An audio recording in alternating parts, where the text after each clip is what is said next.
আসসালামু আলাইকুম প্রিয় দর্শক। গুলশানে আওয়ামী লীগ দলীয় সাবেক সংসদ সদস্য শামীম আহমেদের বাসায় যে চাঁদাবাজি হয়েছিল এই ব্যাপারে আপনারা যতটুকু জানতে পেরেছেন ততটুকু জানার মধ্যেও কিন্তু অনেক ফাঁক ফোকর রয়েছে। গতকাল থেকে হঠাৎ করেই কিন্তু আপনার বিভিন্ন মাধ্যমে সামাজিক মাধ্যমে ছড়িয়ে পড়েছে চাঁদাবাজ অপুর একটি ভিডিও ক্লিপ, যেখানে তিনি বিস্তারিত বর্ণনা করেছেন যে কিভাবে উপদেষ্টা আসিফ মাহমুদ তিনি এই চাঁদাবাজির সাথে জড়িত, অর্থাৎ তিনি এনসিপির দলের বলা হলেও যদি এখনো তিনি এনসিপিতে যোগদান করেননি, তিনি ছাত্রদের পক্ষ থেকে প্রতিনিধিত্ব করছেন। তার ব্যাপারে কিন্তু চাঁদাবাজির ব্যাপারে কিন্তু বলা আছে।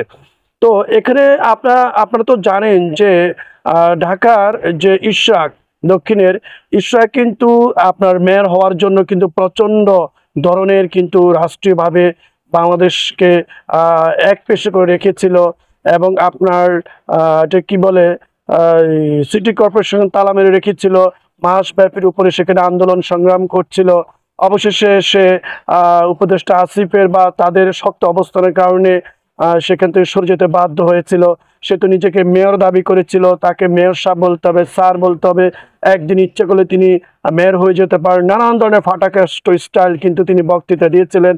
পরিশেষে কিন্তু তিনি পৌঁছে গোলে জনপ্রিয়তা হারিয়ে যখন তিনি সেখান থেকে নিবৃত্ত হন, তারপর থেকেই কিন্তু তার জনপ্রিয়তা একেবারে নষ্ট ভ্রষ্ট হয়ে যায়, তার অহংকার দাম্ভিকতা একেবারে চুরমার হয়ে যায়, এবং সে তরুণ রাজনীতিবিদ হিসেবে তার প্রতি যে জনগণের একটা আশা আকাঙ্ক্ষা ছিল, সম্ভাবনা ছিল, সেটা নষ্ট হয়ে যায়। এর ফলশ্রুতিতে তিনি উপদেষ্টা আসিফ মাহমুদকে দায়ী করছিলেন তার মেয়র হওয়ার পিছনে, এবং তার পিছনে তিনি উঠে পড়ে লেগেছেন কিভাবে উপদেষ্টা আসিফ মাহমুদকে তিনি লাঞ্ছিত করতে পারেন, চাঁদাবাজ হিসেবে বা অন্য কোনো অপরাধ সামনে এনে তিনি ভিকটিম তৈরি করে কিভাবে ক্রাইমটা ঘটিয়ে আসিফ মাহমুদকে দোষারোপ করতে পারেন, এর পিছনে তিনি প্রচণ্ড শ্রম দিয়ে যাচ্ছিলেন। অবশেষে যখন গুলশানে শামীম আহমেদের বাসায় যখন চাঁদাবাজি হয়েছিল, সেখানে যে চাঁদাবাজির মূল হোতা অপু ছিল, ছাত্র সংসদের একজন সদস্য, তার মাধ্যমে এবার মেয়র তথাকথিত মেয়র ইশরাক গেম খেলিয়ে দিল, অর্থাৎ গুটি চাল চালিয়ে দিল। চালিয়ে দেওয়ার পর তো প্রচার প্রসার হয়ে গেল।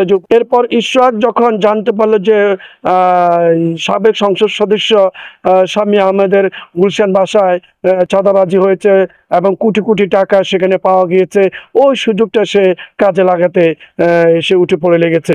আপনাদেরকে বলে রাখি যে এটা এখনো প্রচার প্রসার কিভাবে পেল, কিভাবে এটা ফাঁস হয়ে গেল, যে অপুর স্ত্রী যখন অপুর সাথে জেলখানায় দেখা করতে যায়, তখন অপু তার স্ত্রীকে জানিয়ে দেয় যে আমাকে কিন্তু ইশরাক হোসেন সে জোর করে মোটরসাইকেলে করে নিয়ে যায়।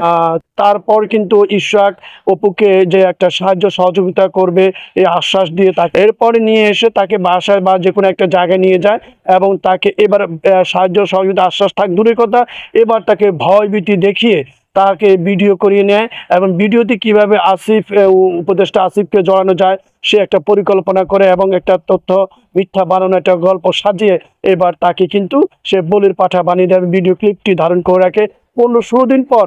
এরপর যখন এটা ভিডিওটি ছাড়ে তখনই কিন্তু সারা দেশে তোলপাড় হয়ে যায়, উপদেষ্টা আসিফ বিব্রত অবস্থায় পড়ে যান। এখন যখন অপুর স্ত্রী জেলখানে অপুর সাথে দেখা করতে যায়, তখন অপু বলে দেয় যে আমাকে কিন্তু মেয়র তথাকথিত মেয়র ইশরাক কিন্তু ধরে নিয়ে যায় সাহায্য সহযোগিতার আশ্বাস দিয়ে। পরবর্তীতে সে আমাকে ভয়ভীতি দেখিয়ে উপদেষ্টা আসিফ মাহমুদের বিরুদ্ধে আমাকে কথা বলার জন্য সেটা ভিডিও ক্লিপ তৈরি করে। সম্ভবত এটা 15-16 দিন পর ছেড়ে দিতে পারে। তুমি খেয়াল রেখো, তুমি এটা সাংবাদিকদের বা বিভিন্ন গণমাধ্যমে এটা জানানোর চেষ্টা করো। এখন অপুর স্ত্রী যেহেতু সে তো আর জানে না কিভাবে গণমাধ্যমে যোগাযোগ করতে হয়, সাংবাদিককে জানাতে হয়। এখন যখন উপদেষ্টা আসিফের নাম চলে আসে এবং এনসিপি বা তাদের সদস্যরা ছাত্ররা যখন উঠে পড়ে লাগে, তখন কিন্তু অপুর স্ত্রীর সন্ধান চলে আসে।